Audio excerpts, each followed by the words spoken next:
જોશો નું ફ્રેશ હોય. બગડાણા વિવાદને લઈ સૌપ્રથમ વખત માયાભાઈ આહિરે મૌન ખોલ્યું છે અને શું બોલ્યા છે તે તમે સાંભળો. આહિર સમાજના કાર્યક્રમની અંદર માયાભાઈ આહિર કંઈક આવું બોલી ગયા. જોશો નું ફ્રેશ હોય.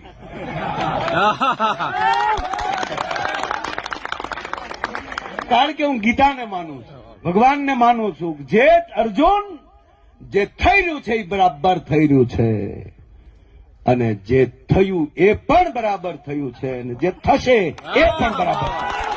બસ આ દ્વારકાધીશ કે હું નહીં.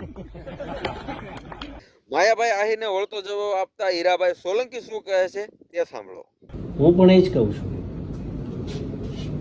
કે જે થઈ રહ્યું છે એ સારા માટે થઈ રહ્યું છે, જે થશે એ પણ સારા માટે જ થશે.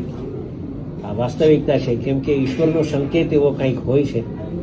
આપણે કંઈક ખોટું કરીએ તો ઈશ્વર એટલા માટે જે થઈ રહ્યું છે સારા માટે થઈ રહ્યું છે એટલામાં સમજી જવાનું હોય કે આટલામાં રોકાઈ જવાનું હોય, આગળ વધે નહીં.